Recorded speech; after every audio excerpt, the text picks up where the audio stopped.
Hey guys, what's up? It's Sean, Autotopia LA. My buddy Chris. Morning. Paul back here. And I am pretty much losing it right now because I can't believe what I'm getting to do right now. I'm on my way up to Westlake to the Four Seasons Hotel, where there's going to be a ton of media there and us with our YouTube channel shooting the Nissan Italdesign GTR 50. Yes, that GTR 50, the one and only in existence currently, one of which 50 will be produced total for global consumption. I'm freaking out. You guys might know that I'm a GTR guy. I love the history of that car. I cannot believe right now that I get to not just shoot it, but I get to drive the GTR 50. Here we go.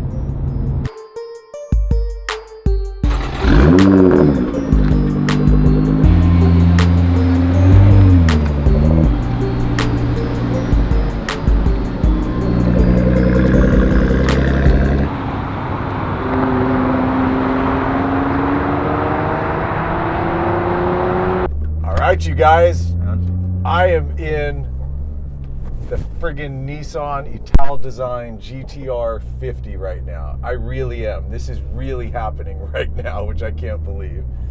This is my new friend Neil from Nissan. He's gonna answer all the questions that I have and I know you guys have about what is this car? Obviously, it's a fully redesigned GTR.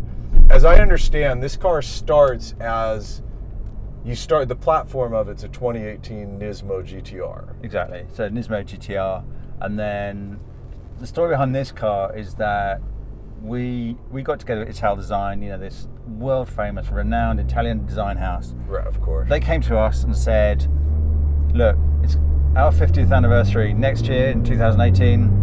We know that it's 50 years of GTR in 2019. Why don't we work together, collaborate on something cool, and come up with a joint anniversary present?" And so that was it. Our global head of design, Alfonso Albaiza, had the offer. He said yes on the spot, and he set the Nissan design teams to work. The guys in Japan, guys in the US, in San Diego, plus a design studio in London, and here we are. So fast forward sort of 18 months, and we're sitting in the result of that. Amazing, by the way. I mean, I'm a GTR guy, so I've been like so many people. We've seen, the R35's been around since '09 with subtle variations over the years. But the truth is, it's the '09 GTR that we're used to seeing for such a long time. So a redesign was not only welcomed, but it was time, I know GTRs well, so this thing right away, the way it feels like a GTR. And you guys, by the way, we're going super easy on this. This is one car that exists, one of which they're going to produce 50, but currently this is the only one in existence. And these are going to be selling, range is going to be somewhere between, as I understand, $1.2 to $1.8 million. It hasn't been determined as of yet.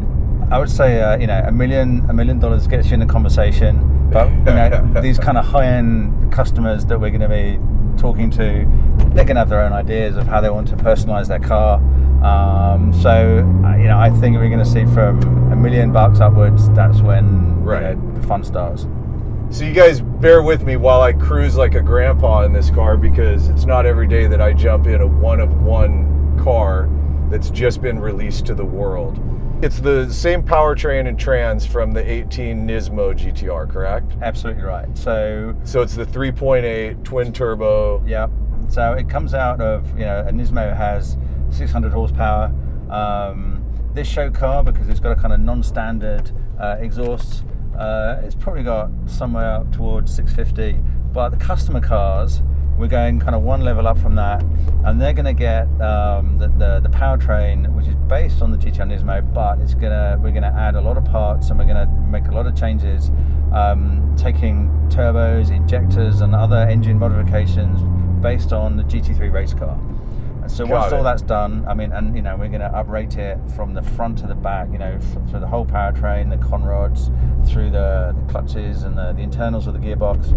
And by the time we've done all that, it's going to be over 700, something like 710 horsepower. Which is really substantial. And I'm guessing at that point you're probably mid 500s on torque. Yeah. It's funny, I've heard complaints through the years of the GTR gearbox and the dual clutch being a little clunky and stuff, but I personally love it because what it reminds me of when you get in is it feels like a race car. Race cars are not smooth and glossy and slick and pretty. They're not. They're ugly and they hurt a little bit. Yeah, I'm biased, but it's always been part of the charm, that really mechanical feeling. I agree. It really feels like it's alive underneath, it's working, it's shuffling gears for you, Yep. and when you're nailing it, you can feel it sending the power to the corners. Yep. And that, for me, that's part of the charm. It doesn't anesthetize the performance kind of feeling. I totally agree with you, man. I spent a lot of time in a GTR and they're not numb like so many modern cars. You get feedback from this car. It interacts with you. The more you push it, the more it comes alive, and Yeah. it talks to you. And that is what this car is all about. And I mean, Yeah. and for me, look at the interior. There's no infotainment system. There's no touchscreen. There's no, it's just the steering wheel. No, this it's is a the pedals. performance car, man. That's all it's all about for us. And this new design, by the way, it's a funny one for me because having only seen images of it from when you guys showed at Goodwood recently, and then again up at Monterey, the color combo, I'm starting to like it. I'm not in love with it, and part of it for me is I'm not a gold guy, so. But I appreciate what it's about, the 50th anniversary, so I understand the gold. But what's a nice thing for me personally, being a GTR fan, is this new design. When you get over the color combo, not if it's not your flavor like me, but you start looking at the design elements of this car, it's still got that, again, for lack of better terms, it's got that ugly GTR thing, that menacing looking car. But this has a lot more. I mean, you could tell like some Italian guys got involved on the design aesthetic, especially your interior. Yeah. But every little point on this car, those brake lights, keeping the round brake light, but they're wide open. The front end on this, I mean, I know, like you and I were talking about the other day, if I saw this thing coming up on me in my rear view mirror, I'd think the thing was about to eat my car. I mean, it's a menacing front end that the GTR's always had. It's a technical design. It's not this sort of voluptuous thing, which is a European design aesthetic. That gets to the essence of what GTR design is all about. But I think particularly on the inside, like you say, the use of these kind of handcrafted materials, 2 different grains of carbon fiber. I love how you have the matte carbon set against the gloss, set against all the beautiful Alcantara. The stitching is exceptional. I mean, this is such a unique stitch pattern. Yeah. One of the points I should tell you is that for the customers who are then going to order one of these, our colleagues in Italdesign in Italy, they're going to sit down and the customers are going to be able to specify, within reason, anything they want in terms of colour and trim and all of that. And then the promise is that no other customer will have the same. So each car will be unique. Every car is going to be unique. So the first guy that orders black on black, now the next guy's got to find, if he wants black on black, he's got to find a variation on that. And obviously, within reason, we'll maybe find a different shade of black or different materials or whatever. But sure. Each car will be purely unique. Andrea was telling me that the hood on this car, or the bonnet as you guys like to call it, that's carbon. Is that's right. Is any more of the exterior bits of the car carbon? So there's the rear kind of the rear sort of tailgate area, roof, but the kind of the fenders, the doors, most of the other panels are in steel. Got it. Okay. Hand shaped. Yeah. All these are handmade cars. Yeah. Can you guys imagine that? All these are one-off handmade cars. There's no robots involved in this. Such a different build. I mean, I love that Nissan's gone that far because they obviously understand the importance of the history of the GTR. Our designers, they've actually had this kind of freedom to come up with ideas because they're not constrained by the fact that they have to make dozens or hundreds a day in a factory. That's why you can see the interior like this. They know that it's going to be handmade with really, really exceptional materials and no compromise. That's how you end up with an interior which is so fabulous. This interior is spectacular. Are these the same controllers, diff, suspension? Exactly. So that's the dynamic sort of setup adjustments there. Yep. I mean, mean, there's so much carbon fiber on this interior. Yeah.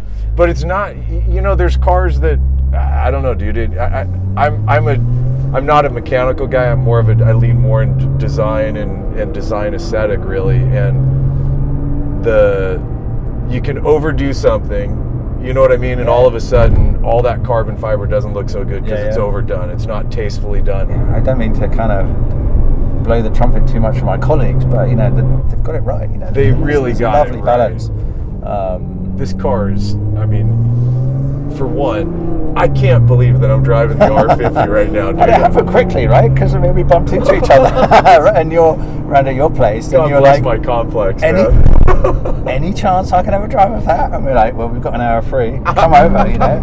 And you don't need to overthink this stuff, you know. You just need to. And I tell you though, driving it, like my guess is, so how much, since it starts with the 2018 Nismo car, is the wheelbase the same, or yeah. So it's 100% the same wheelbase, length, width, everything. Because getting into then, you get into those kind of in-depth chassis modifications, it starts to get a kind whole of different game. Now you're having to re-engineer the entire car. You got to basically start over at that point. And the dimensions for the car, for the way it handles, there's no need to. There's no need to kind of play with that. Is what we see with this car, is this a hint towards what may be to come in a production model GTR? Well, you know, that I think this is probably the question that when I'm standing near a GTR in my kind of professional capacity, this is the question I get the most. You know, when is the next GTR? What's it going to look like? What's it going to have?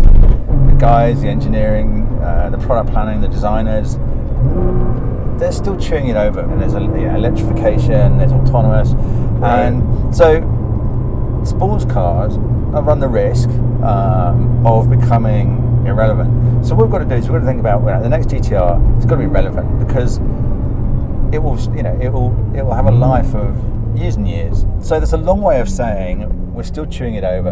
Okay? Yeah. You know, I don't have the answer for you. I can't tell you when it's coming. I can't tell you if it's gonna, what the powertrain might be.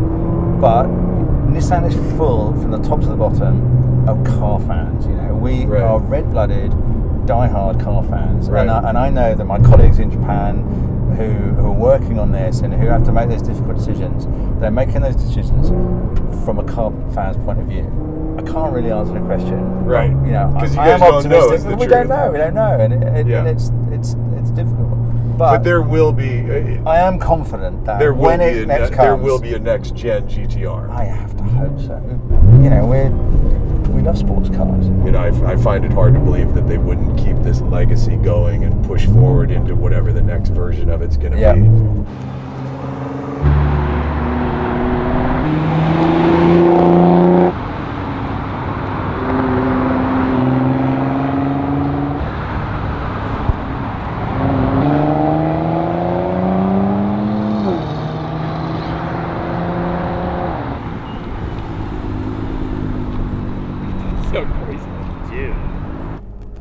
I'm still freaking out that I just drove a freaking GTR 50.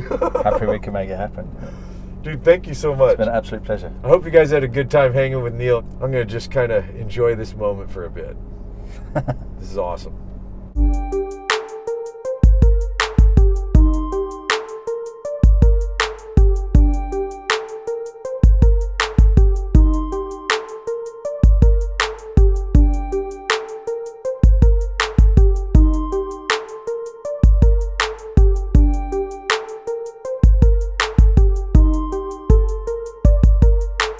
All right, you guys, well, that's it for my drive in the friggin' Nissan GTR 50, the partnership with Nissan and Italdesign.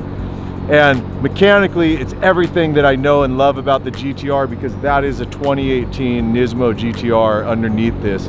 This redesign though, tell me that's not just a sexy car. Oh, listen to that tone, it's every bit GTR. I am so stoked that I just got to drive that car. Hope you guys had as much fun as I did. Gotta say, I kind of doubt it, but that's it for today, man. I'll see you guys in the next episode. Later.